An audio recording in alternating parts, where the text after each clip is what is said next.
A number of people have asked, why is training necessary? Why is training necessary, particularly with a practice that comes out of a non-duality base? And that part of the attraction and, I want to say, charm of non-duality is that the efforting is not necessary. The doing of things are not necessary. In fact, it's the opposite. It's the undoing of things and the simple melting into one's consciousness. That is the practice. However, training is necessary. You can do it you can do it in a more, I want to say, Taoistic way by simply very subtly holding your attention.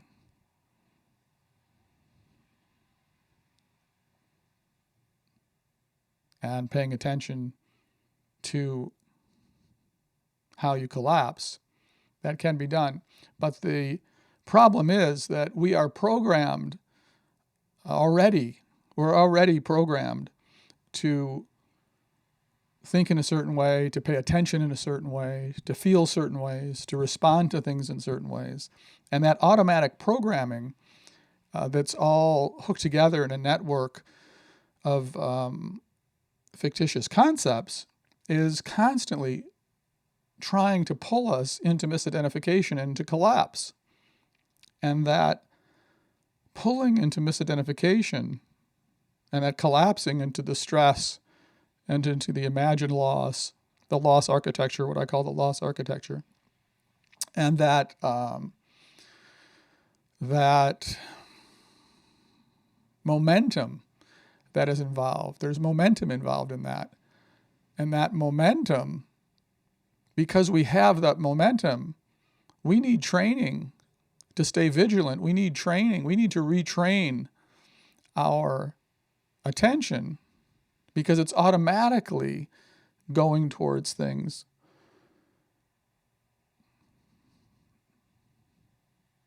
Towards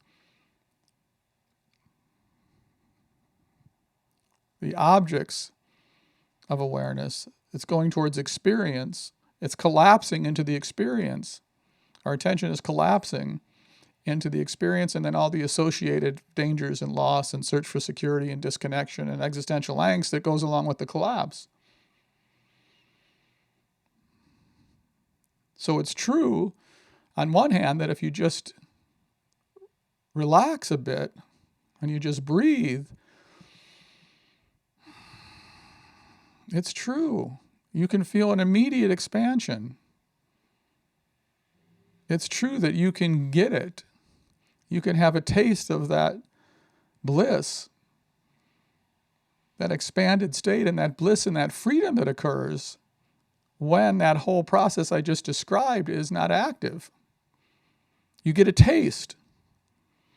And if you go to a weekend with a person who has a lot of practice like that, a teacher who's vibrating at that level, and you get into that space with them for the weekend,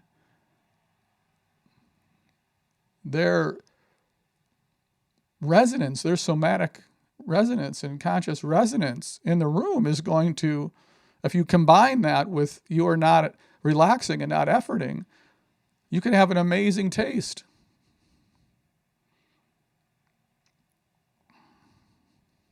Of, right? You can have you get it. You feel it.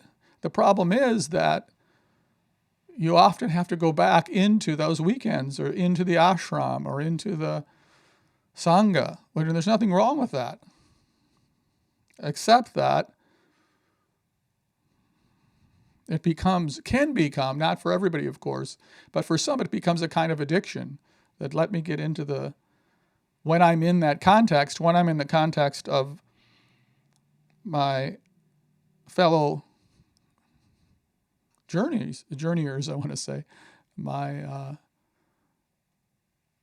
community, my transcendental community, then yes, it's easy. It works. It takes without efforting. In fact, it's true. It's the opposite that we need. It's the not doing that does that happens. Except that as soon as you get out of that context and you get out of the weekend and you're away from your teacher who's vibrating there to show you and resonate you into that for your state, when you get out of that, boom, you start collapsing. You're collapsing on the ride home from the retreat. You're collapsing the first email you got or the first text or the first time you go into your job. Okay, you can remember, and okay, yeah, you might sit there and get it back. But my message is that training is absolutely necessary, and training from other people who are on the journey, who are putting their attention toward. Sorry about that. I forgot to turn this thing off before I started with you guys. My apologies. Training is absolutely necessary to be with those who are practicing, who can also share what happens when you try to interrupt that automatic, autonomous collapsing into the loss architecture. When that stuff starts to happen, that has momentum. And it reminds me of a story I read that Vivekananda had said at some point. I don't know if it was about karma, I forget. But he used the metaphor of two wheels and an axle. And even if you cut the axle, the wheels are still spinning. The one wheel, or the drive shaft on the, I don't know if vehicles are still made that way, but there used to be a drive shaft. And if you cut the drive shaft from the engine to the wheels still have momentum, right? So even that momentum, that experience repetition, that's the problem. That's why you need the training. You don't need the training for realization, because that realization is, that's a matter of noticing. It's only really a matter of noticing. But we need the training to undo all the behaviors and collapsing and other stuff that we're distracting ourselves with, and the programming of our attention to go towards those things that lead towards disconnection.